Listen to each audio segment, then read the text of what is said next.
Hello students. Sociology today के इस initiative में आपका स्वागत है। और जैसे आप जानते हो, मेरा नाम है पार्थ। अब हम डर्कहाइम के ऊपर बात कर रहे थे और डर्कहाइम के एक और नए कॉन्सेप्ट पे आज हम डिस्कशन करेंगे। कॉन्सेप्ट है रिलीजन एंड सोसाइटी। और आज का जो सवाल है वो ये है कि according to Durkheim the essence of religion is same as primitive society as today. और इसको हमें क्रिटिकली एनालाइज करना है।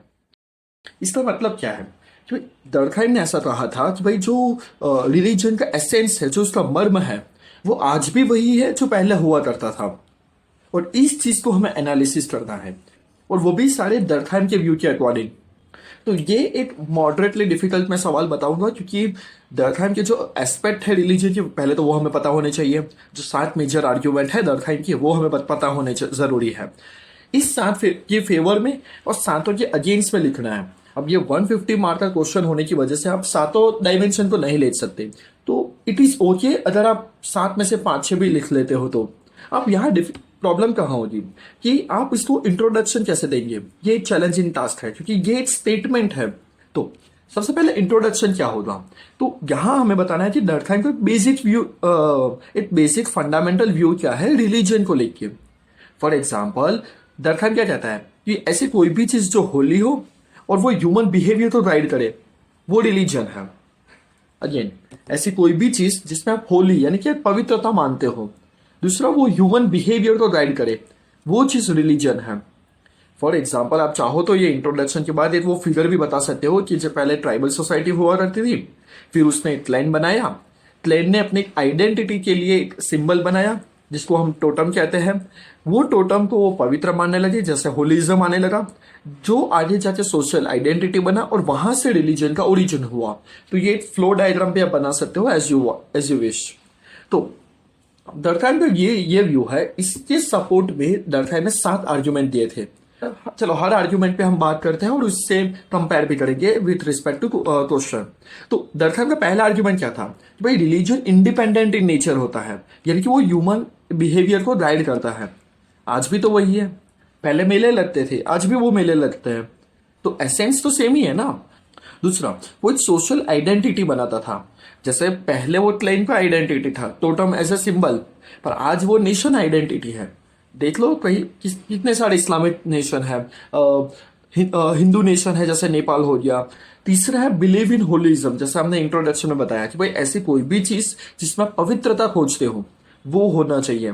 फॉर एग्जाम्पल, जैसे पहले क्या होता था टोटम, आज क्या है मॉडर्न सिंबल्स जैसा स्वस्तिक, ओमकार, यू नो। फिर आता है सोशल स्ट्रक्चर। कोई भी जो रिलीजन होता है वो एक सोशल स्ट्रक्चर बनाता है, और वो सोशल स्ट्रक्चर में रिलीजन से जो जितना करीब होगा उसकी प्लेसेस सोसाइटी में हायर मानी जाती है। अब पहले भी ऐसा हुआ करता था, जैसे ब्राह्मण हिंदुइज्म में देखिए तो ब्राह्मण सबसे टॉप पे था, और आज भी वही है। अगर वो ब्राह्मण होगा तो उसे हायर अथॉरिटी मिलेगी, हायर स्टेटस मिलेगा सोसाइटी में। फिर 5वां मोस्ट इंपॉर्टेंट सेगमेंट है, वो है सेक्रेट एंड प्रोफेन। सेक्रेट यानी ऐसी कोई भी चीज रिलीजन में जो पवित्र मानी जाती है, और ऐसी कोई भी चीज जिससे पाप या फिर सिन माना जाता है। जैसे पहले होली वाटर हुआ करता था, आर यू गेटिंग मी, जैसे वो बैप्टिज्म कहते हैं, और आज भी वो है। आप गंगा जल ले लो, इस्लाम में का फूड ले लो, तो ये सारी चीजें हैं।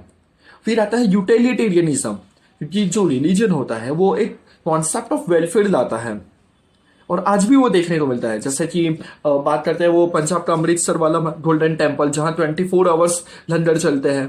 तो ये यूटिलिटेरियनिज्म है, जो कॉन्सेप्ट ऑफ वेलफेयर है वो भी पहले भी था और आज भी है। चलो अब हम आते हैं बॉडी के सेकेंड डायमेंशन में। तो रिलीजन के बहुत सारे ऐसे डायमेंशन हैं जो पहले नहीं हुआ करते थे पर आज है।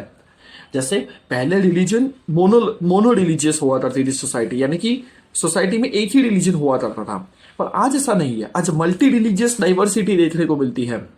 इंडिया देख लो, इंडिया में रिलीजन है। For example, Hinduism as a major religion, उसमें भी सब रिलीजन है जिसे हम सेट या फिर कल्ट कहते हैं, और उसके भी सब डायमेंशंस है।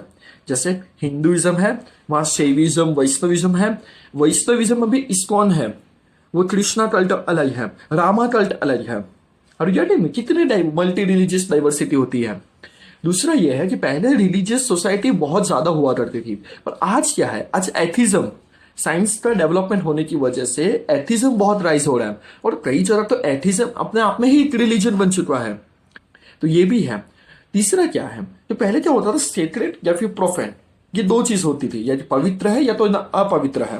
पर आज क्या हो रहा है कि जो प्रोफेन है वो भी सेक्रेट होता जा रहा है। आई मीन जो चीज पवित्र नहीं मानी जाती थी वो भी अब पवित्र मानी जाती है। ये रिलीजियस क्या कहते हैं, कॉन्सेप्ट में आता है, इसको कहते हैं कि रिलीजियस कॉन्ट्राडिक्शन।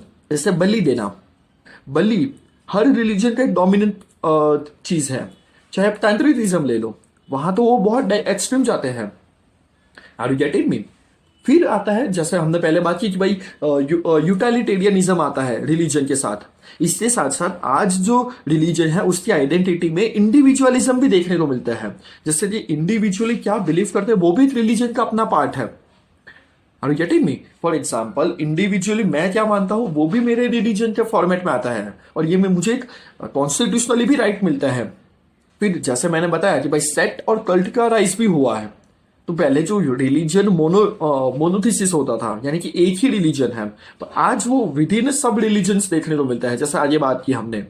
और फिर जैसा आगे पहले भी मैंने बताया, उसकी दरखाइम ने बताया कि भाई रिलीजन एक सोशल स्ट्रक्चर लाता है, तो at the same time present day religion hierarchy लाता है। जो रिलीजन से ज्यादा क्लोज है वो ज्यादा हायर है। तो दरखाइम ने जो व्यू दिया था कि भाई रिलीजन का जो एसेंस है वो सेम है, तो पहले हमने बताया हाँ वो सेम है एज पर दरखाइम, उसी के आर्ग्यूमेंट से हमने वो समझाया। फिर हम बताएंगे कि नहीं, इसमें भी चेंजेस आते हैं, उसी के आर्ग्यूमेंट में हमने बताया। और फिर हम एक मॉडर्न डे एक कंक्लूजन देंगे कि भाई रिलीजन का एसेंस तो सेम है, पर सोशल डेवलपमेंट, सोशल डायनामिज्म और जो चेंजेस आया है उसके अकॉर्डिंग जो इन्फ्लुएंस बना है उसने भी रिलीजन को अपने आप में चेंज किया है। तो इस तरीके से पूरा आंसर स्ट्रक्चर होगा। Hope this helps. Thank you. Visit our website www.civilservantshub.com for more course details.